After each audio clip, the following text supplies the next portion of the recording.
Mr. Speaker, the President's Cabinet.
I'm the most photogenic.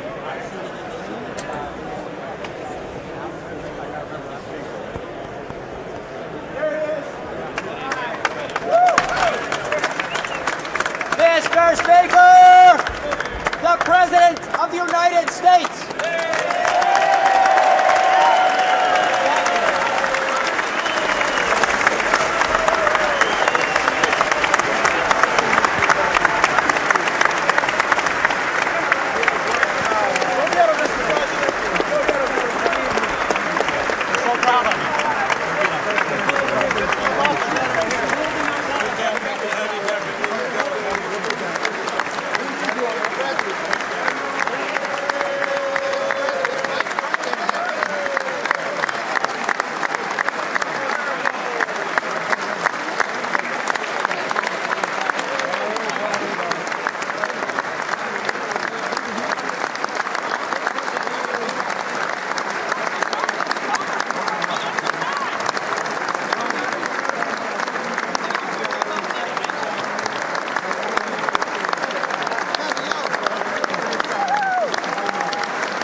Welcome.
Members of Congress, I have the high privilege and the distinct honor of presenting to you the President of the United States.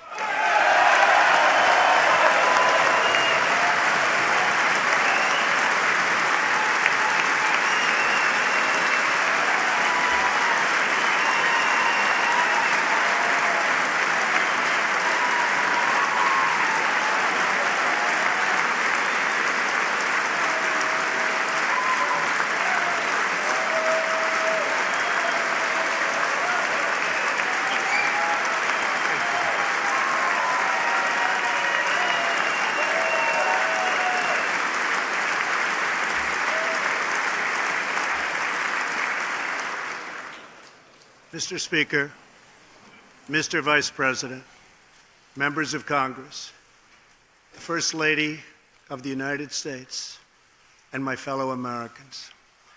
Less than 1 year has passed since I first stood at this podium in this majestic chamber to speak on behalf of the American people and to address their concerns, their hopes, and their dreams. That night, our new administration had already taken very swift action. A new tide of optimism was already sweeping across our land. Each day since, we have gone forward with a clear vision and a righteous mission to make America great again for all Americans.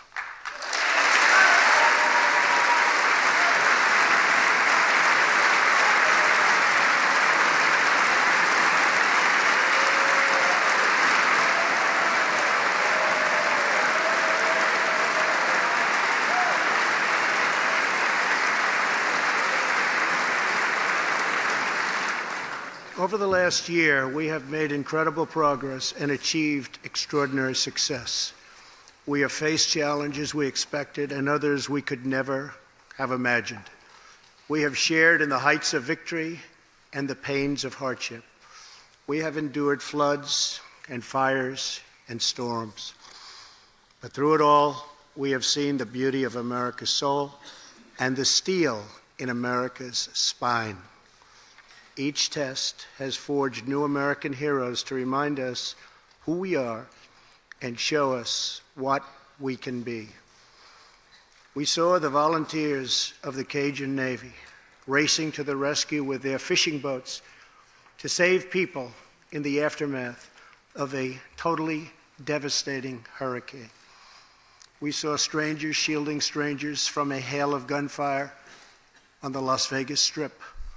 We heard tales of Americans like Coast Guard Petty Officer Ashley Leopard, who is here tonight in the gallery with Melania.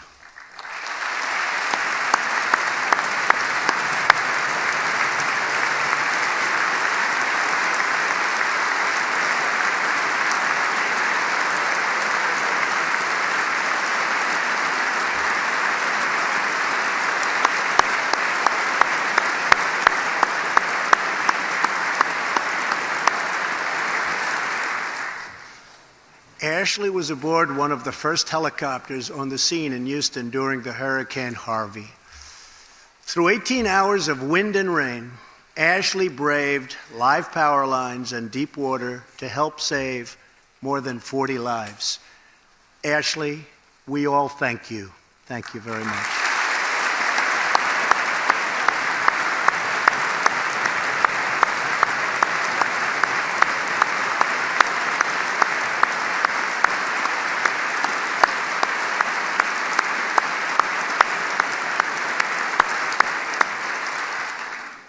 We heard about Americans like firefighter David Dahlberg. He's here with us also. David faced down walls of flame to rescue almost 60 children trapped at a California summer camp threatened by those devastating wildfires. To everyone still recovering in Texas, Florida, Louisiana, Puerto Rico, and the Virgin Islands, everywhere, we are with you. We love you, and we always will pull through together, always.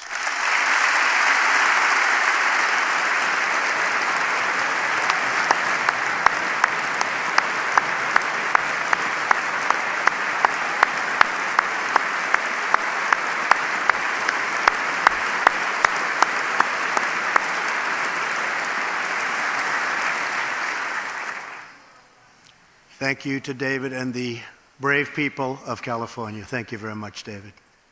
Great job. Some trials over the past year touched this chamber very personally. With us tonight is one of the toughest people ever to serve in this House. A guy who took a bullet, almost died, and was back to work 3.5 months later. The legend from Louisiana, Congressman Steve Scalise.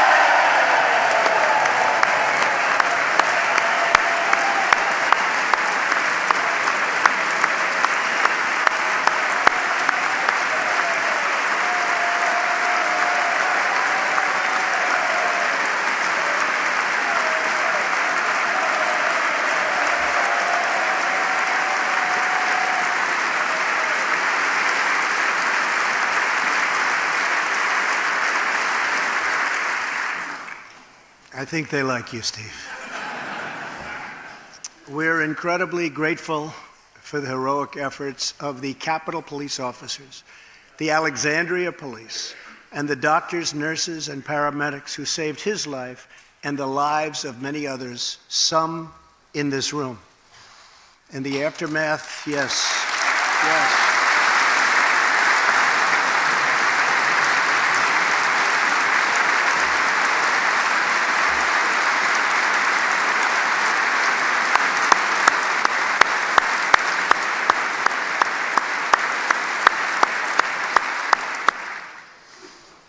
In the aftermath of that terrible shooting, we came together, not as Republicans or Democrats, but as representatives of the people.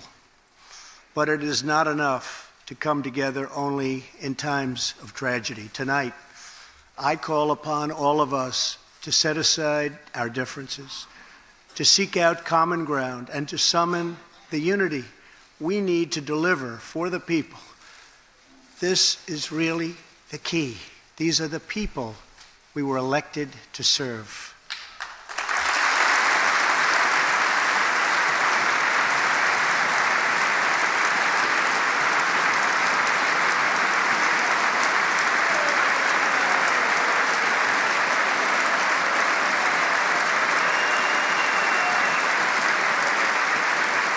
Thank you. Over the last year, the world has seen what we always knew, that no people on earth are so fearless or daring or determined as Americans. If there is a mountain, we climb it. If there's a frontier, we cross it. If there's a challenge, we tame it. If there's an opportunity, we seize it. So let's begin tonight by recognizing that the state of our union is strong, because our people are strong.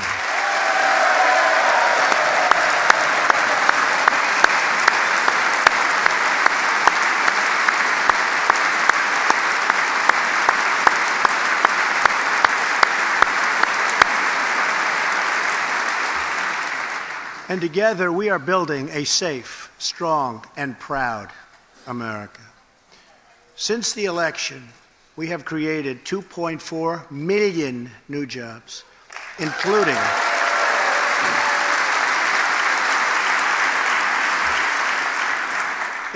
200,000 new jobs in manufacturing alone.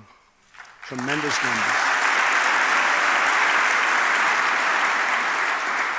After years and years of wage stagnation, we are finally seeing rising wages.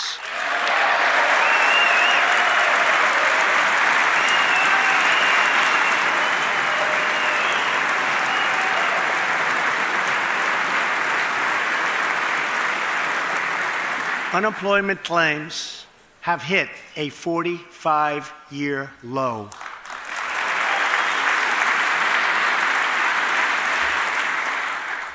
And something I'm very proud of, African American unemployment stands at the lowest rate ever recorded.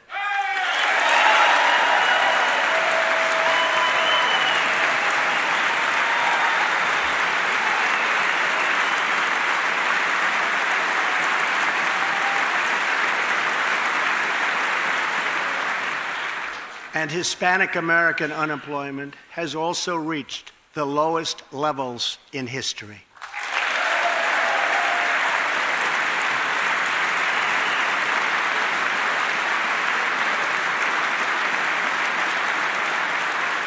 Small business confidence is at an all-time high. The stock market has smashed one record after another, gaining $8 trillion and more in value in just this short period of time. The great news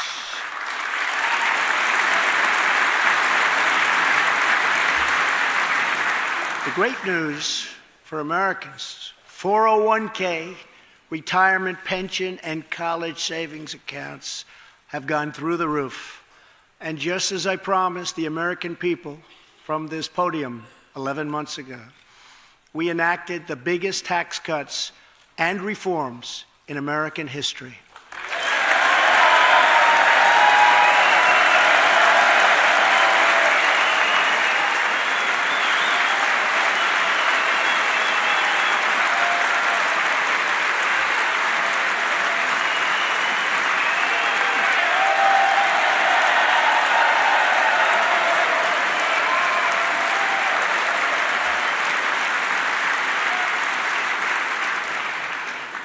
Our massive tax cuts provide tremendous relief for the middle class and small business.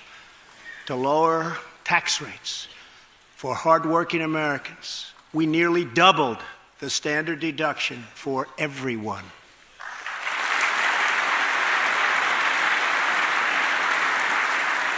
Now, the first $24,000 earned by a married couple is completely tax-free.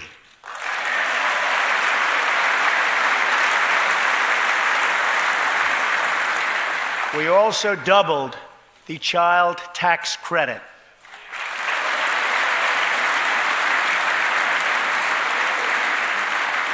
A typical family of four making $75,000 will see their tax bill reduced by $2,000, slashing their tax bill in half.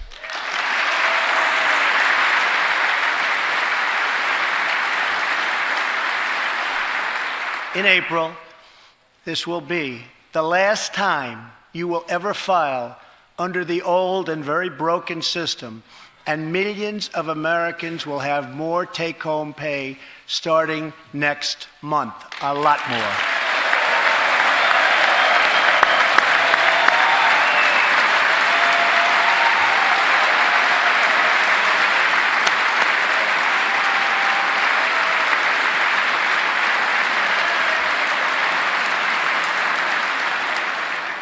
We eliminated an especially cruel tax that fell mostly on Americans making less than $50,000 a year, forcing them to pay tremendous penalties simply because they couldn't afford government-ordered health plans.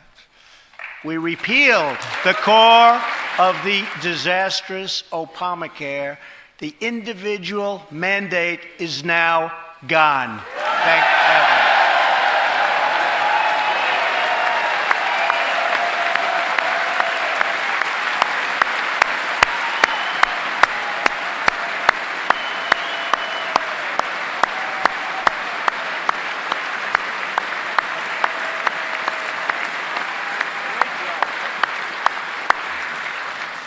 We slashed the business tax rate from 35% all the way down to 21%, so American companies can compete and win against anyone else anywhere in the world.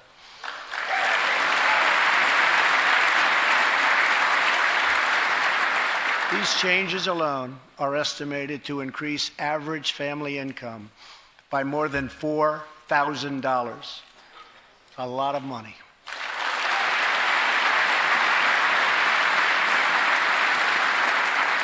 Small businesses have also received a massive tax cut and can now deduct 20% of their business income. Here tonight are Steve Staub and Sandy Keplinger of Staub Manufacturing, a small, beautiful business in Ohio. They've just finished the best year in their 20-year history.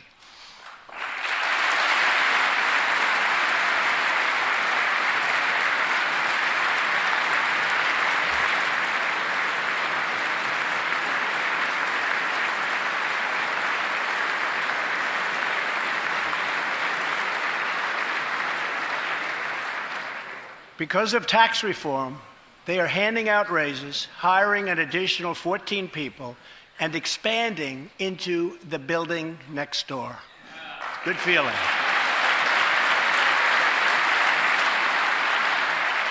One of Staub's employees, Corey Adams, is also with us tonight.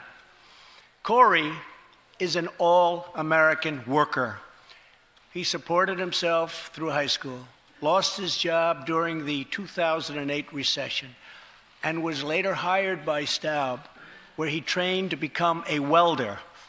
Like many hardworking Americans, Corey plans to invest his tax cut raise into his new home and his 2 daughters' education. Corey, please stand.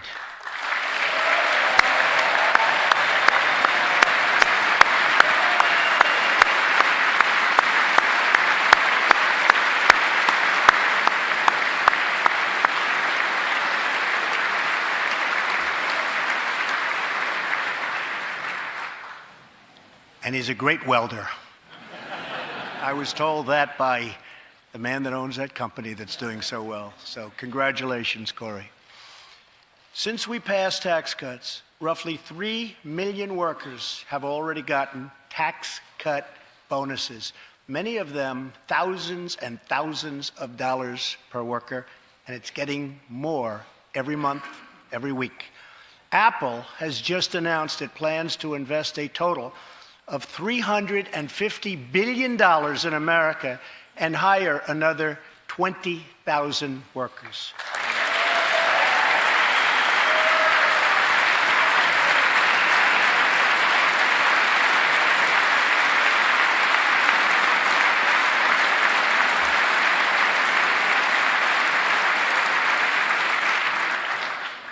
And just a little while ago, ExxonMobil announced a $50 billion investment in the United States, just a little while ago.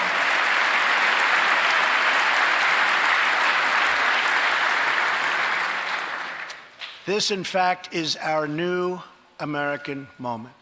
There has never been a better time to start living the American dream. So to every citizen watching at home tonight, no matter where you've been or where you've come from, this is your time. If you work hard, if you believe in yourself, if you believe in America, then you can dream anything. You can be anything. And together, we can achieve absolutely anything.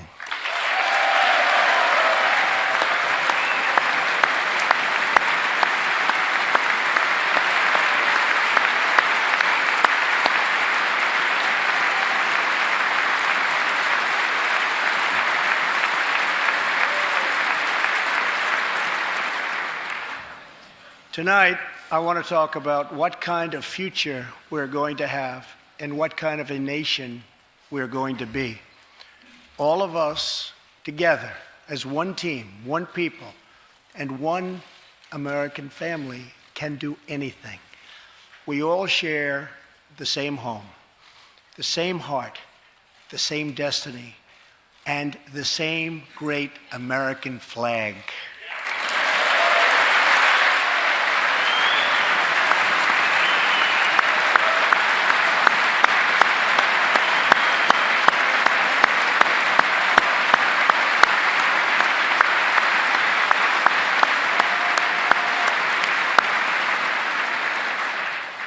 Together, we are rediscovering the American way.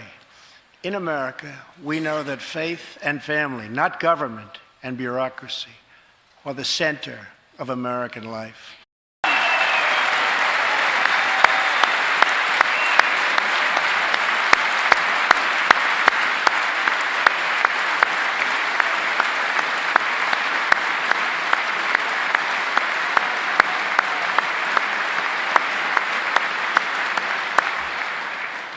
And we celebrate our police, our military, and our amazing veterans as heroes who deserve our total and unwavering support.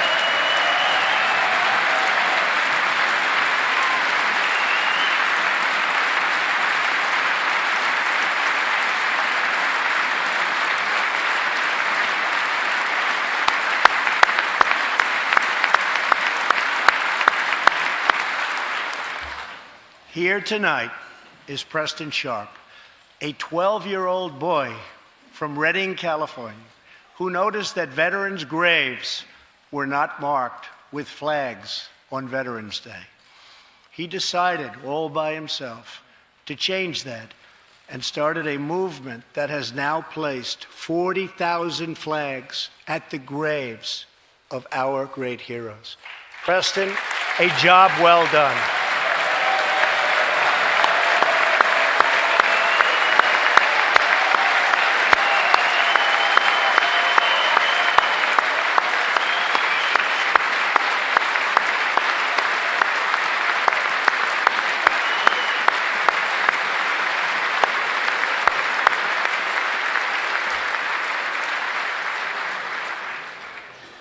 Young patriots like Preston teach all of us about our civic duty as Americans. And I met Preston a little while ago, and he is something very special that I can tell you. Great future. Thank you very much for all you've done, Preston. Thank you very much. Preston's reverence for those who have served our nation reminds us of why we salute our flag, why we put our hands on our hearts for the Pledge of Allegiance, and why we proudly stand for the national anthem.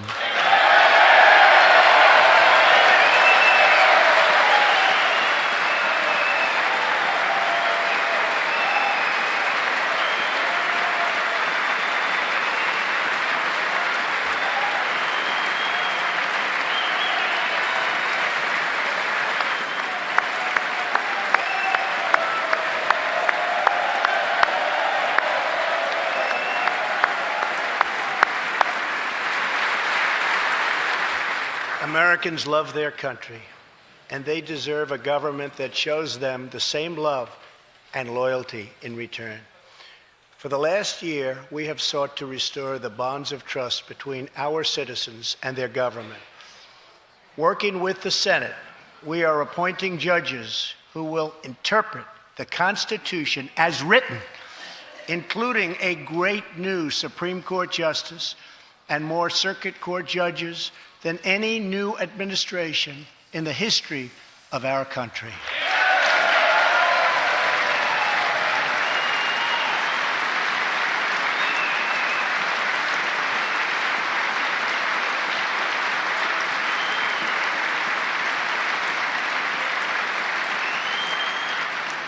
We are totally defending our Second Amendment and have taken historic actions to protect religious liberty.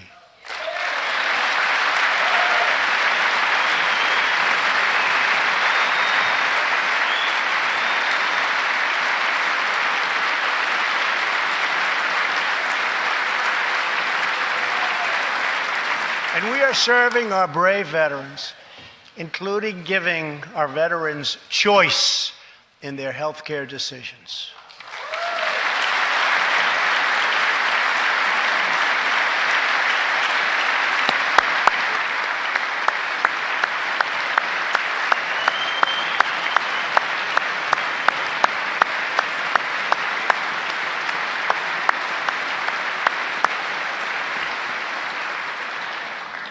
Last year, Congress also passed, and I signed, the landmark VA Accountability Act.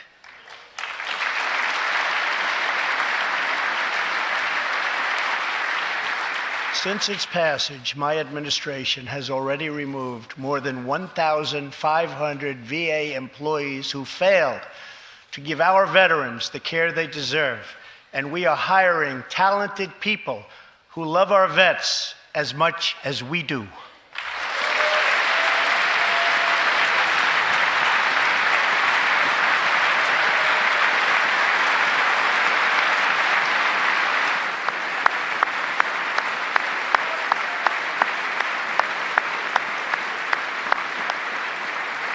And I will not stop until our veterans are properly taken care of, which has been my promise to them from the very beginning of this great journey.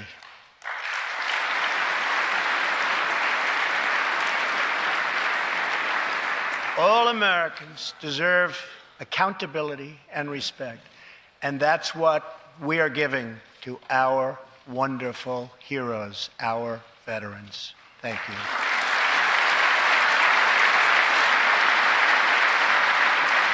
So tonight I call on Congress to empower every cabinet secretary with the authority to reward good workers and to remove federal employees who undermine the public trust or fail the American people.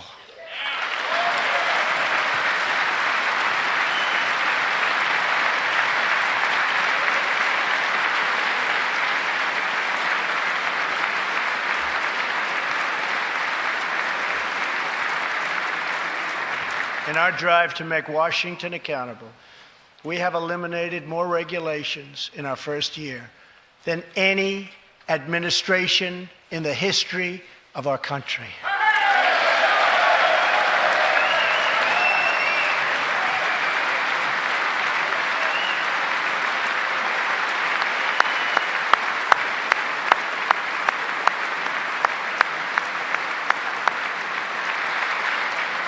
We have ended the war on American energy, and we have ended the war on beautiful, clean coal.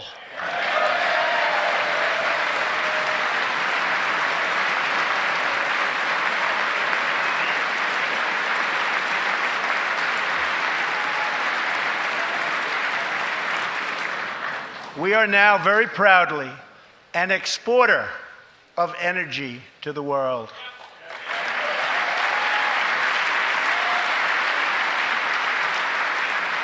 In Detroit, I halted government mandates that crippled America's great, beautiful auto workers so that we can get Motor City revving its engines again, and that's what's happening.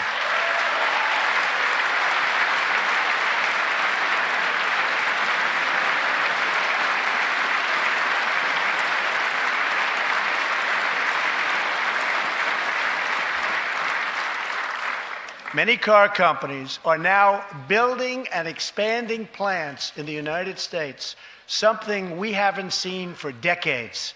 Chrysler is moving a major plant from Mexico to Michigan.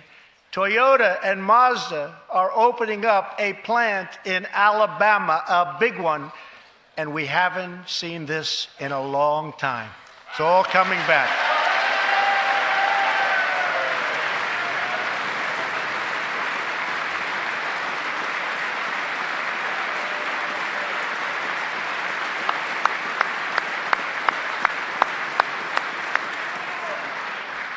Very soon, auto plants and other plants will be opening up all over our country. This is all news Americans are totally unaccustomed to hearing. For many years, companies and jobs were only leaving us. But now, they are roaring back, they're coming back, they want to be where the action is, they want to be in the United States of America. That's where they want to be.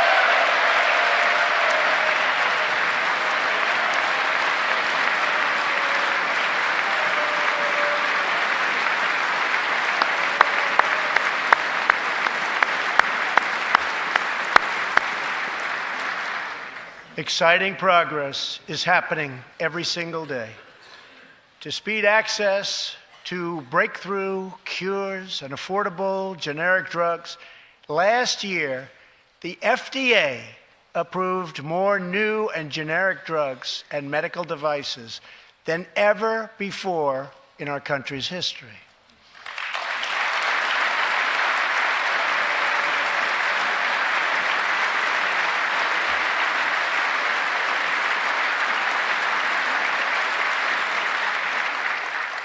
We also believe that patients with terminal conditions, terminal illness, should have access to experimental treatment immediately that could potentially save their lives. People who are terminally ill should not have to go from country to seek a cure. I want to give them a chance right here at home It's time for Congress to give these wonderful, incredible Americans the right to try.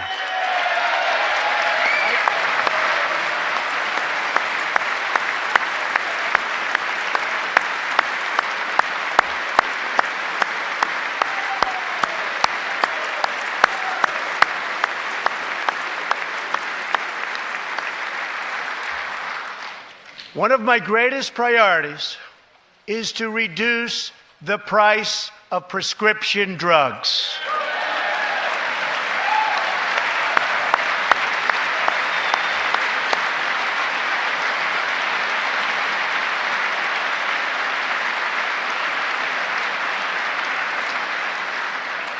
In many other countries, these drugs cost far less than what we pay in the United States, and it's very, very unfair. That is why I've directed my administration to make fixing the injustice of high drug prices one of my top priorities for the year.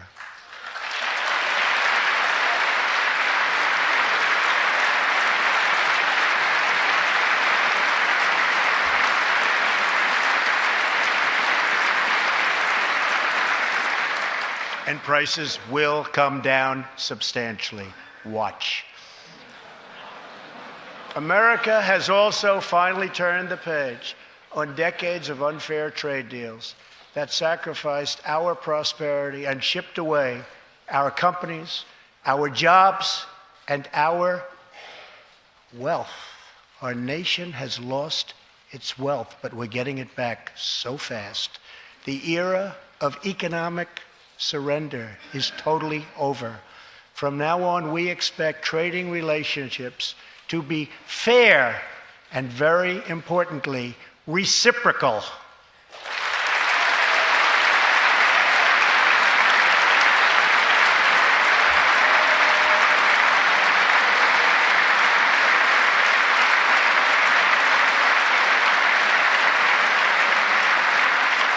We will work to fix bad trade deals and negotiate new ones, and they'll be good ones, but they'll be fair. And we will protect American workers and American intellectual property through strong enforcement of our trade rules.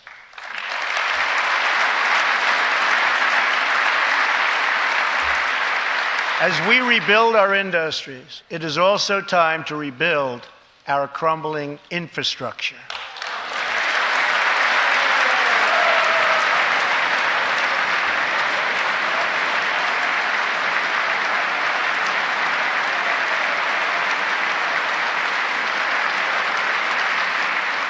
America is a nation of builders. We built the Empire State Building in just 1 year. Isn't it a disgrace that it can now take 10 years just to get a minor permit approved for the building of a simple road?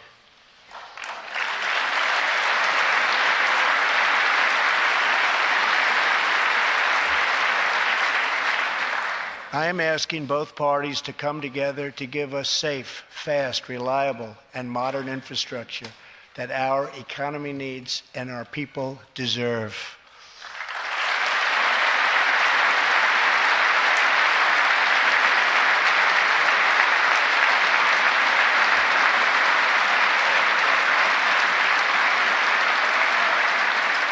Tonight, I'm calling on Congress to produce a bill that generates at least $1.5 trillion for the new infrastructure investment that our country so desperately needs.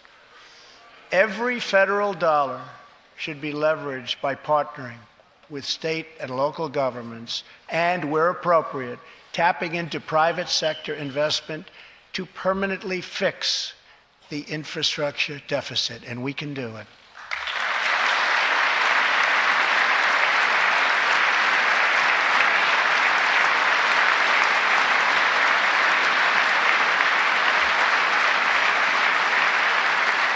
Any bill must also streamline the permitting and approval process, getting it down to no more than 2 years and perhaps even one. Together, we can reclaim our great building heritage.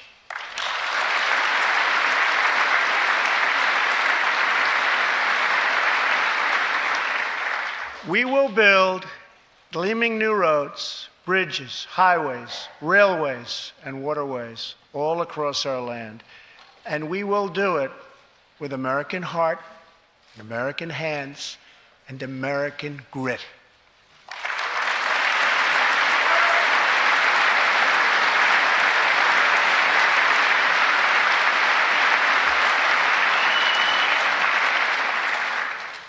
We want every American to know the dignity of a hard day's work. We want every child to be safe in their home at night. And we want every citizen to be proud of this land that we all love so much. We can lift our citizens from welfare to work, from dependence to independence, and from poverty to prosperity.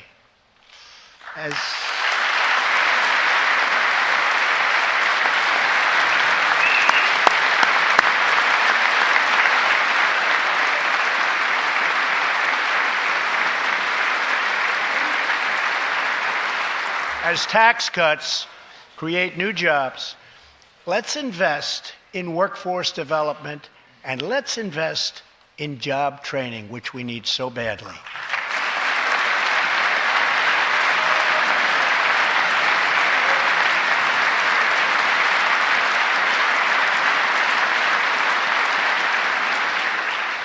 Let's open great vocational schools so our future workers can learn a craft and realize their full potential.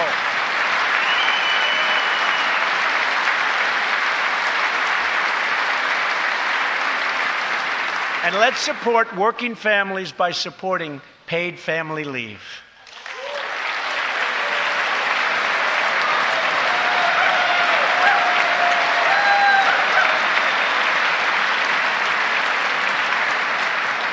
As America regains its strength, opportunity must be extended to all citizens.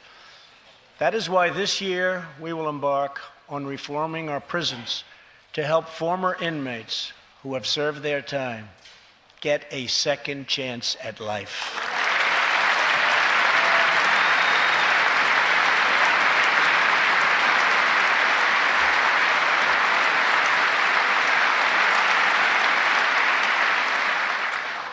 Struggling communities, especially immigrant communities, will also be helped by immigration policies that focus on the best interests of American workers and American families. For decades, open borders have allowed drugs and gangs to pour into our most vulnerable communities. They've allowed millions of low-wage workers to compete for jobs and wages against the poorest Americans. Most tragically, they have caused the loss of many innocent lives.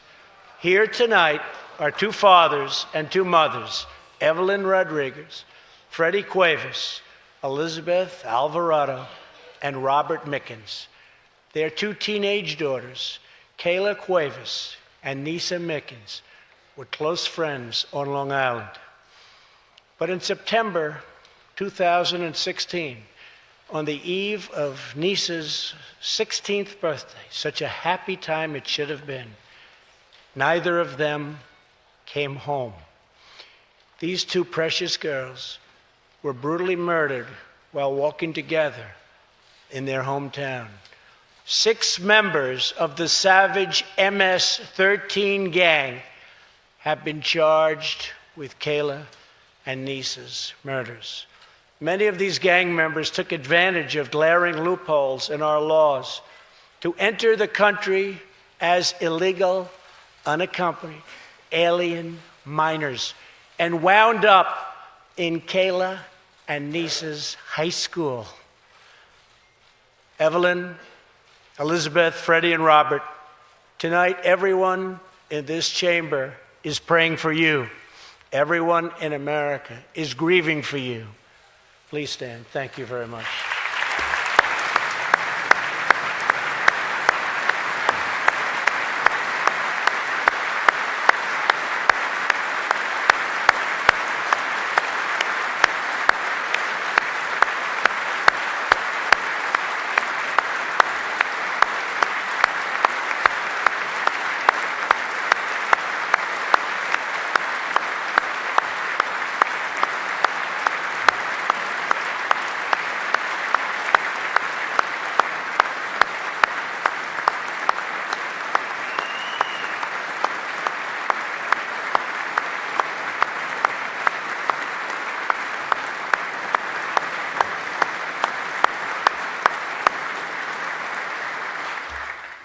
I want you to know that 320 million hearts are right now breaking for you. We love you. Thank you.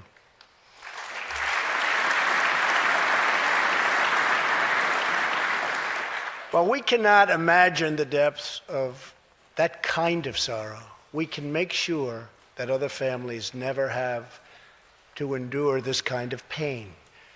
Tonight I am calling on Congress to finally close the deadly loopholes that have allowed MS-13 and other criminal gangs to break into our country. We have proposed new legislation that will fix our immigration laws and support our ICE and Border Patrol agents. These are great people. These are great, great people that work so hard in the midst of such danger so that this can never happen again.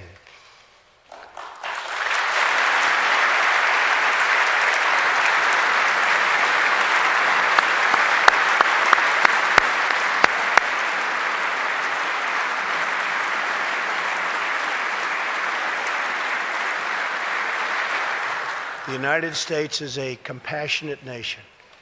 We are proud that we do more than any other country anywhere in the world to help the needy, the struggling, and the underprivileged all over the world. But as President of the United States, my highest loyalty, my greatest compassion, my constant concern is for America's children, America's struggling workers, and America's forgotten communities. I want our youth to grow up, to achieve great things. I want our poor to have their chance to rise. So tonight I am extending an open hand to work with members of both parties, Democrats and Republicans, to protect our citizens of every background, color, religion, and creed.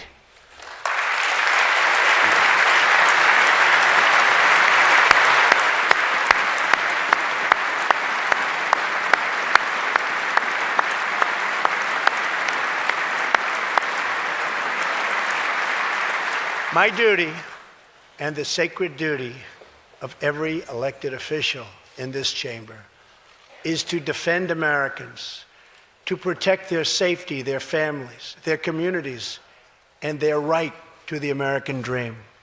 Because Americans are dreamers too.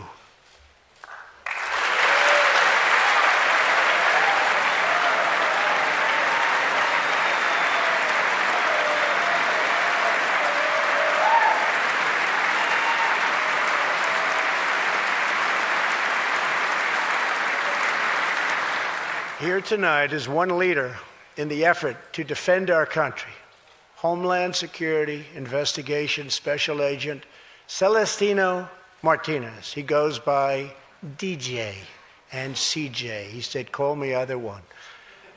So we'll call you CJ.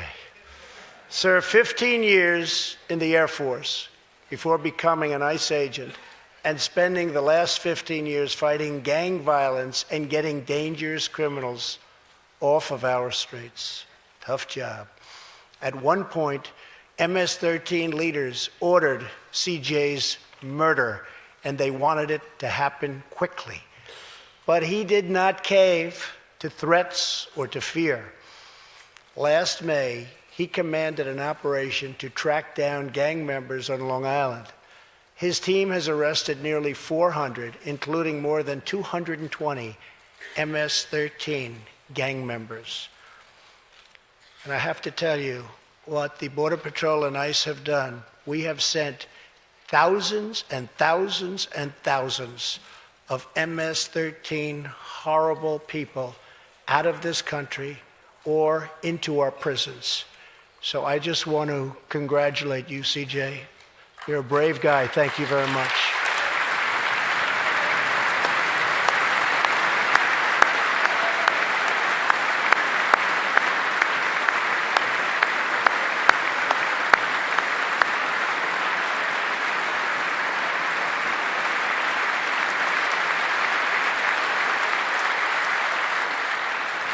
And I asked CJ, what's the secret? He said, we're just tougher than they are. And I like that answer.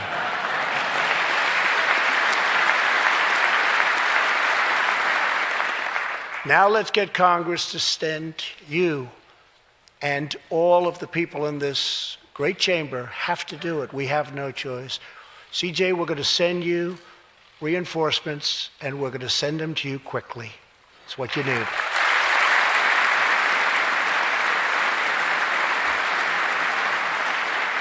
Over the next few weeks, the House and Senate will be voting on an immigration reform package.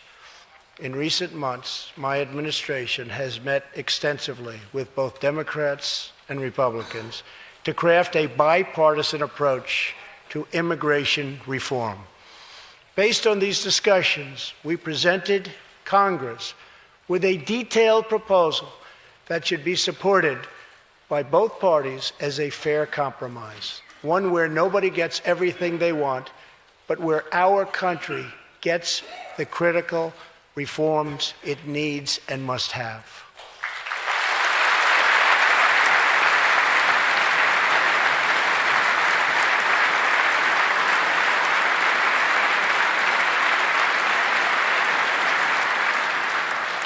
Here are the 4 pillars of our plan. The first pillar of our framework generously offers a path to citizenship for 1.8 million illegal immigrants who were brought here by their parents at a young age. That covers almost 3 times more people than the previous administration covered.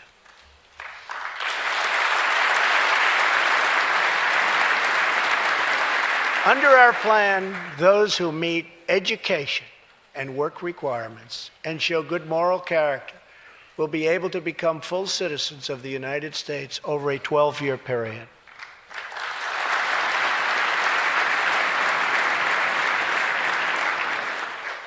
The second pillar fully secures the border.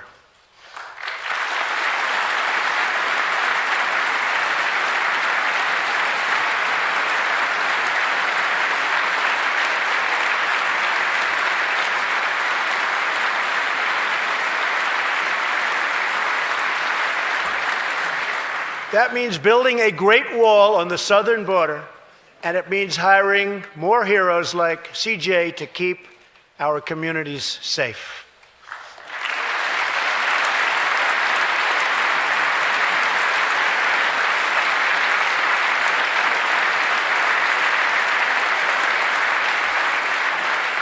Crucially, our plan closes the terrible loopholes exploited by criminals and terrorists to enter our country, and it finally ends the horrible and dangerous practice of catch and release.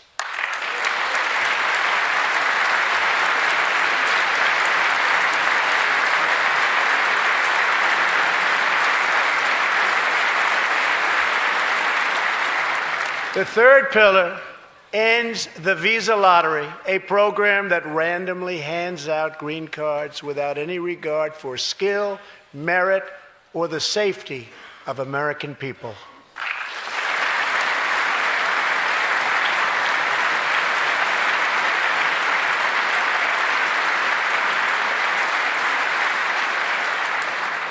It's time to begin moving toward a merit-based immigration system, one that admits people who are skilled, who want to work, who will contribute to our society, and who will love and respect our country.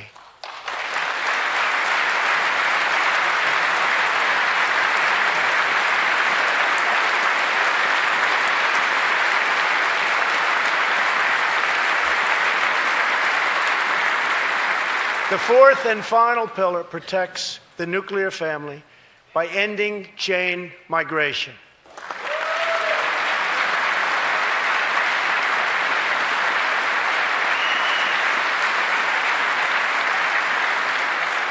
Under the current broken system, a single immigrant can bring in virtually unlimited numbers of distant relatives. Under our plan, we focus on the immediate family by limiting sponsorships to spouses and minor children.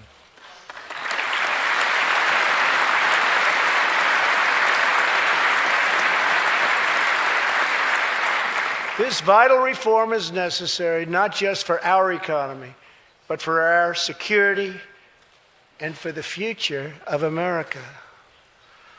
In recent weeks, 2 terrorist attacks in New York were made possible by the visa lottery and chain migration. In the age of terrorism, these programs present risks we can just no longer afford. It's time to reform.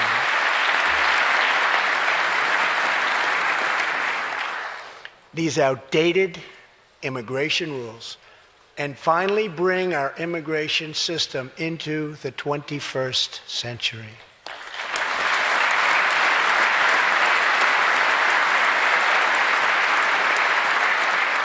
These 4 pillars represent a down-the-middle compromise and one that will create a safe, modern, and lawful immigration system. For over 30 years, Washington has tried and failed to solve this problem.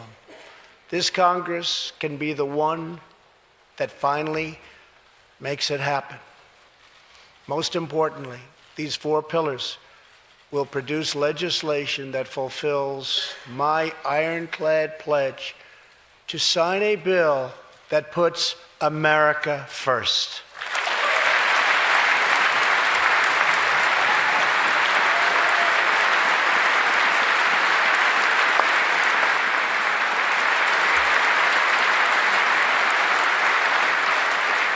So let's come together, set politics aside, and finally get the job done.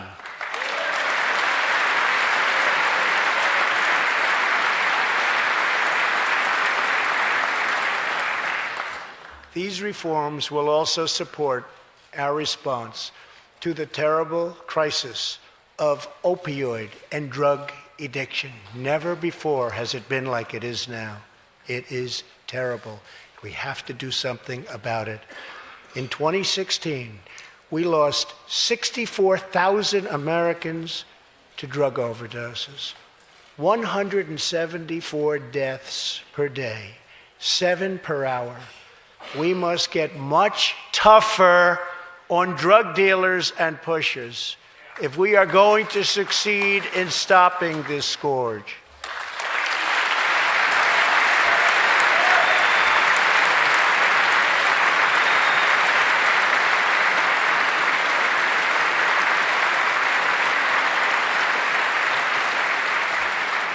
My administration is committed to fighting the drug epidemic and helping get treatment for those in need, for those who have been so terribly hurt.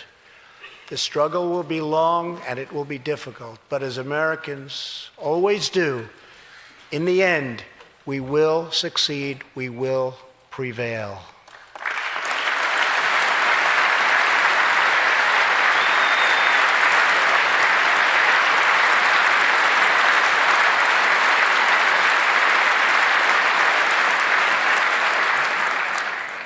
As we have seen tonight, the most difficult challenges bring out the best in America. We see a vivid expression of this truth in the story of the Holetz family of New Mexico. Ryan Holetz is 27 years old, an officer with the Albuquerque Police Department. He's here tonight with his wife, Rebecca.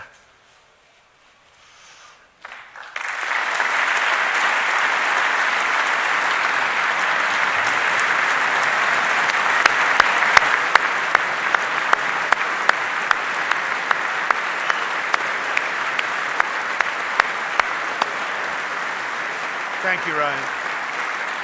Last year, Ryan was on duty when he saw a pregnant, homeless woman preparing to inject heroin.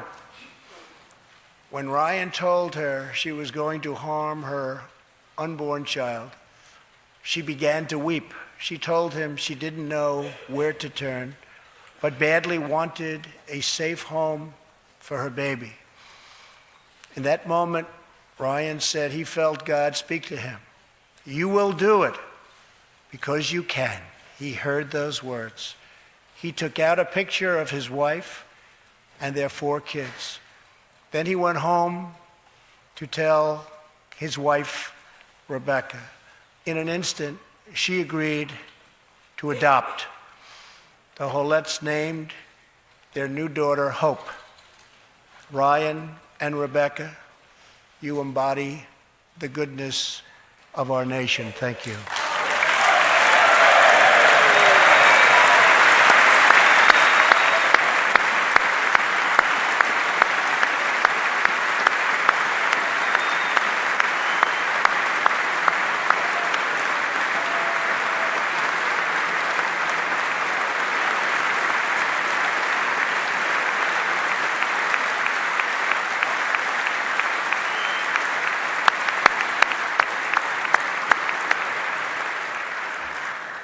Thank you, Ryan and Rebecca. As we rebuild America's strength and confidence at home, we are also restoring our strength and standing abroad.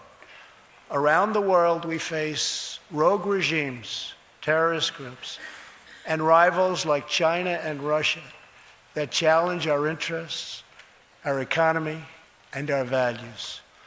In confronting these horrible dangers, we know that weakness is the surest path to conflict, and unmatched power is the surest means to our true and great defense.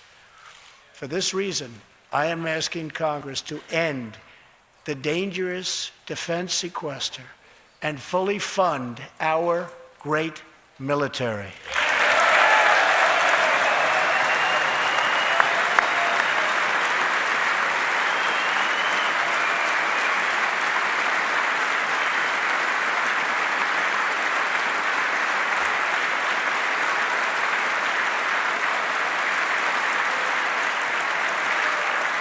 As part of our defense, we must modernize and rebuild our nuclear arsenal, hopefully never having to use it, but making it so strong and so powerful that it will deter any acts of aggression by any other nation or anyone else.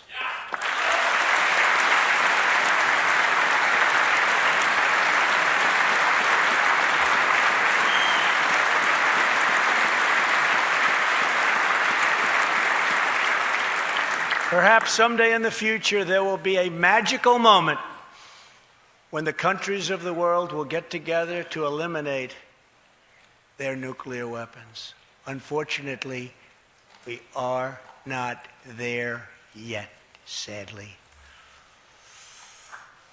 Last year, I also pledged that we would work with our allies to extinguish ISIS from the face of the earth. 1 year later, I am proud to report that the coalition to defeat ISIS has liberated very close to 100% of the territory just recently held by these killers in Iraq and in Syria and in other locations as well.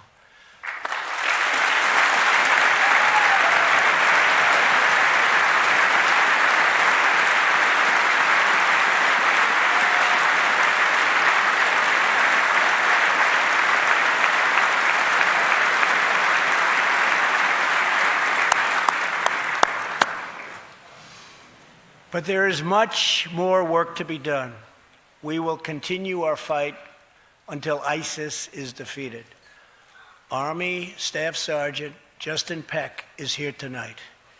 Near Raqqa last November, Justin and his comrade, Chief Petty Officer Kenton Stacy, were on a mission to clear buildings that ISIS had rigged with explosive, so that civilians could return to that city, hopefully soon and hopefully safely.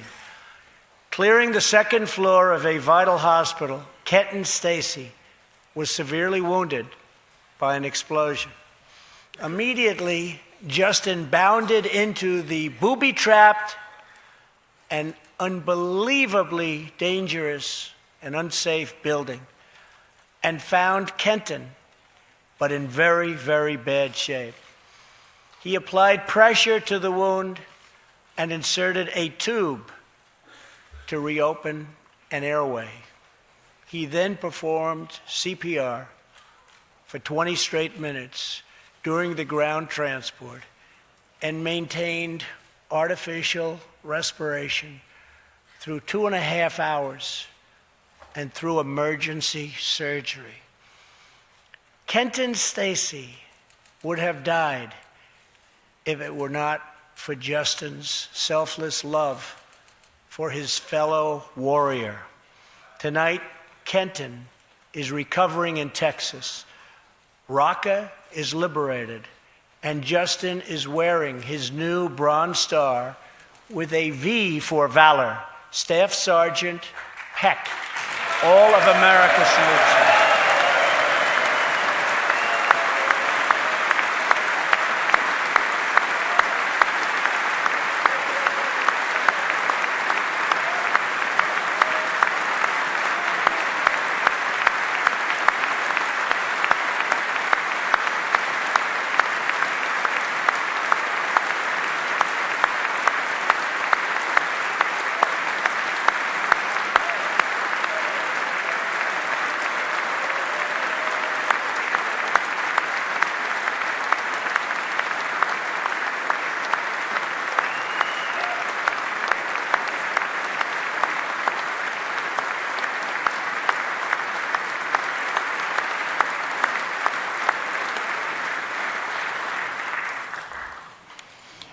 Terrorists who do things like place bombs in civilian hospitals are evil.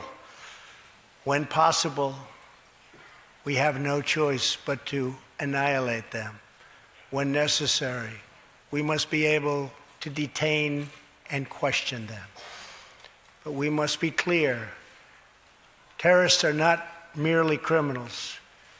They are unlawful enemy combatants.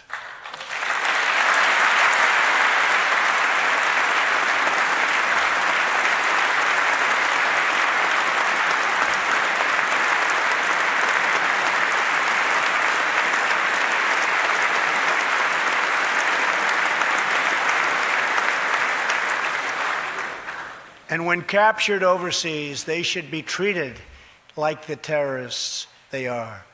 In the past, we have foolishly released hundreds and hundreds of dangerous terrorists, only to meet them again on the battlefield, including the ISIS leader, al-Baghdadi, who we captured, who we had, who we released.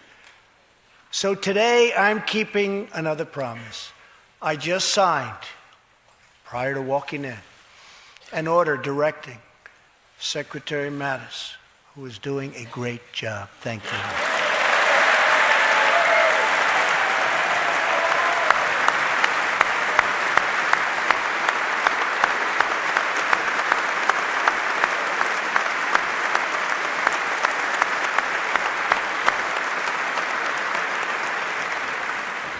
To re-examine our military detention policy and to keep open the detention facilities in Guantanamo Bay.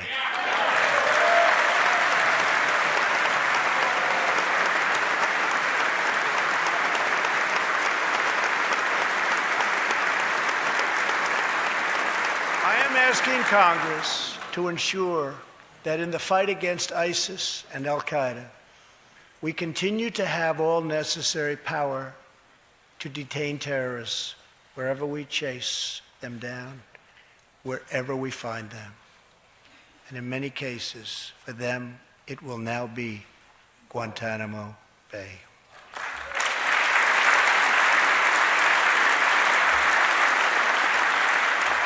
At the same time, as of a few months ago, our warriors in Afghanistan have new rules of engagement.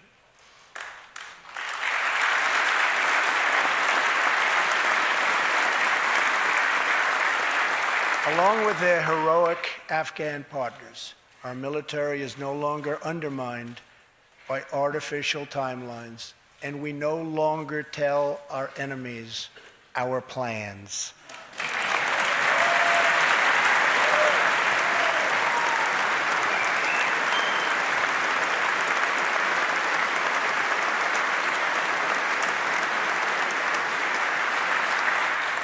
Last month, I also took an action endorsed unanimously by the U.S. Senate just months before.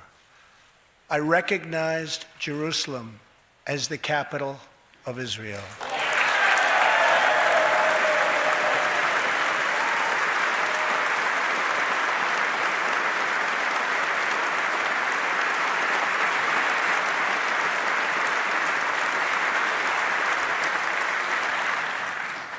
Shortly afterwards, dozens of countries voted in the United Nations General Assembly against America's sovereign right to make this decision. In 2016, American taxpayers generously sent those same countries more than $20 billion in aid.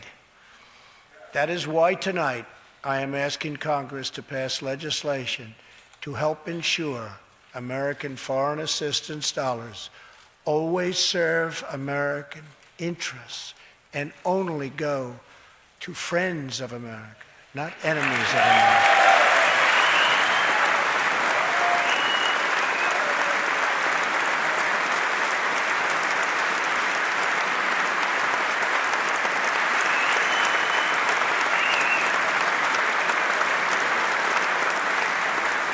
As we strengthen friendships all around the world, we are also restoring clarity about our adversaries.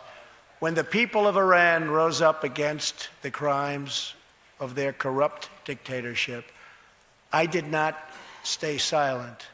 America stands with the people of Iran in their courageous struggle for freedom.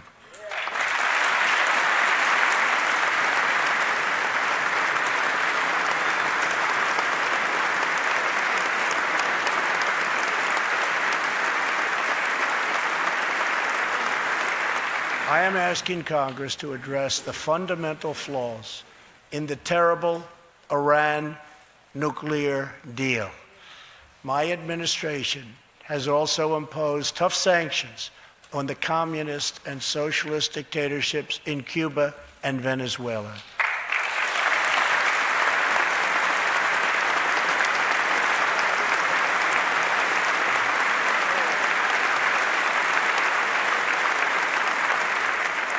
But no regime has oppressed its own citizens more totally or brutally than the cruel dictatorship in North Korea.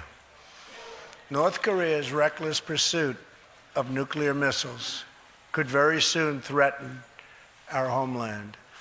We are waging a campaign of maximum pressure to prevent that from ever happening. Past experience has taught us that complacency and concessions only invite aggression and provocation. I will not repeat the mistakes of past administrations that got us into this very dangerous position. We need only look at the depraved character of the North Korean regime to understand the nature of the nuclear threat it could pose to America and to our allies. Otto Warmbier was a hard-working student at the University of Virginia, and a great student he was. On his way to study abroad in Asia, Otto joined a tour to North Korea. At its conclusion, this wonderful young man was arrested and charged with crimes against the state. After a shameful trial, the dictatorship sentenced Otto to 15 years of hard labor before returning him to America last June, horribly injured and on the verge of death. He passed away just days after his return. Otto's wonderful parents, Fred and Cindy Warmbier, are here with us tonight, along with Otto's brother and sister, Austin and Greta. Please.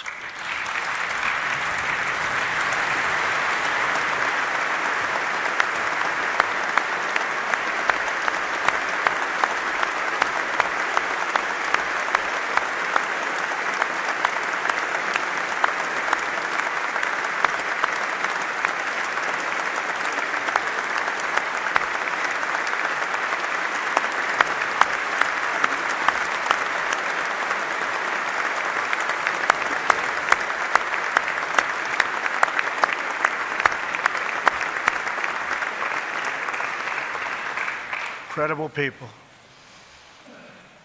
You are powerful witnesses to a menace that threatens our world, and your strength truly inspires us all. Thank you very much. Thank you.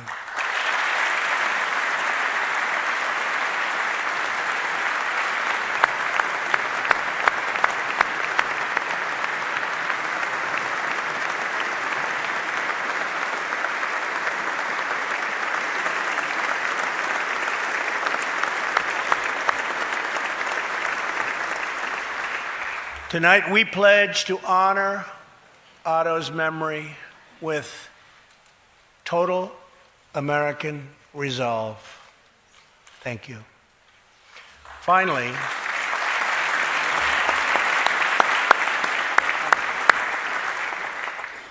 we are joined by one more witness to the ominous nature of this regime.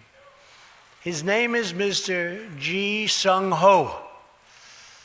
In 1996, Sung-ho was a starving boy in North Korea.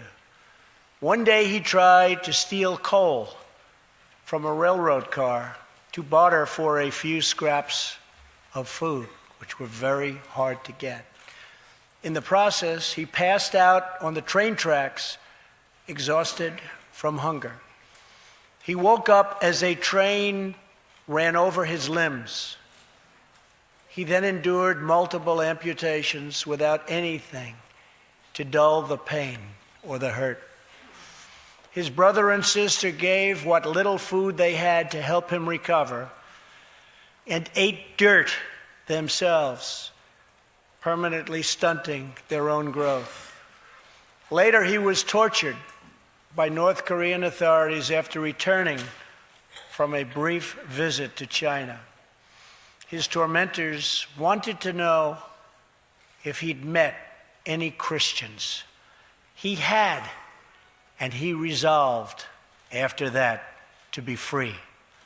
Sung-ho traveled thousands of miles on crutches all across China and Southeast Asia to freedom. Most of his family followed. His father was caught trying to escape and was tortured to death. Today, he lives in Seoul, where he rescues other defectors and broadcasts into North Korea what the regime fears most, the truth.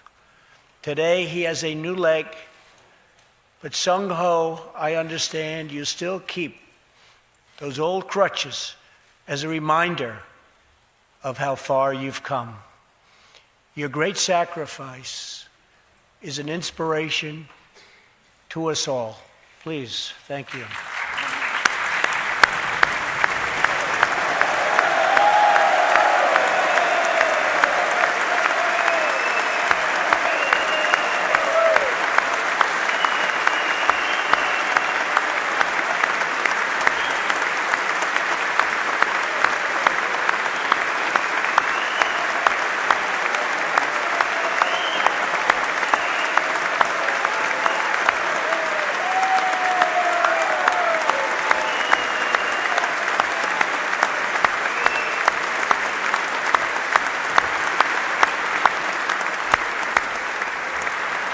Sung-ho's story is a testament to the yearning of every human soul to live in freedom. It was that same yearning for freedom that nearly 250 years ago gave birth to a special place called America. It was a small cluster of colonies caught between a great ocean and a vast wilderness. It was home to an incredible people with a revolutionary idea that they could rule themselves, that they could chart their own destiny, and that together they could light up the entire world. That is what our country has always been about. That is what Americans have always stood for, always strived for, and always done. Atop the dome of this Capitol stands the Statue of Freedom. She stands tall and dignified among the monuments to our ancestors who fought and lived and died to protect her. Monuments to Washington and Jefferson and Lincoln and King. Memorials to the heroes of Yorktown and Saratoga. To young Americans who shed their blood on the shores of Normandy and the fields beyond, and others who went down in the waters of the Pacific and the skies all over Asia. And freedom stands tall over one more monument, this one, this Capitol, this living monument. This is the monument to the American people.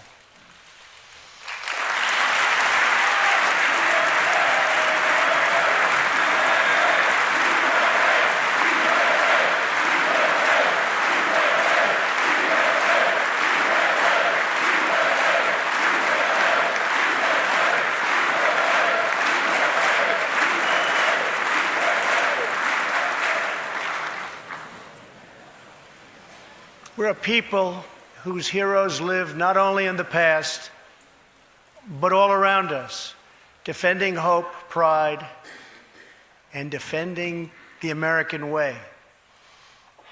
They work in every trade. They sacrifice to raise a family. They care for our children at home. They defend our flag abroad. And they are strong moms and brave kids. They are firefighters and police officers and border agents, medics and Marines. But above all else, they are Americans. And this capital, this city, this nation belongs entirely to them.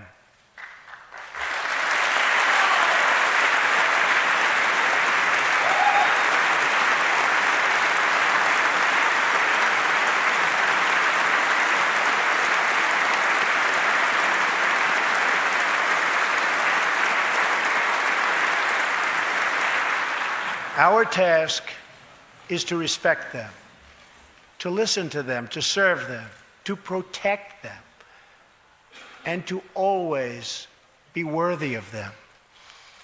Americans fill the world with art and music. They push the bounds of science and discovery, and they forever remind us of what we should never, ever forget. The people dreamed this country. The people built this country. And it's the people who are making America great again.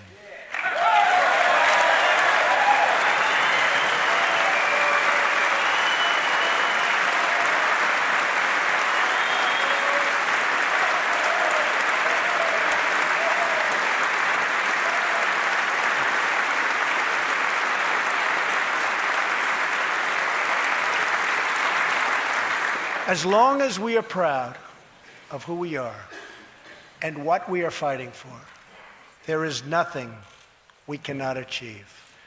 As long as we have confidence in our values, faith in our citizens, and trust in our God, we will never fail.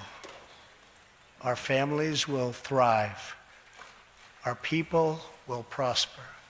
And our nation will forever be safe and strong and proud and mighty and free. Thank you, and God bless America. Good night.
pleasure, Mr. President. Great pleasure to you.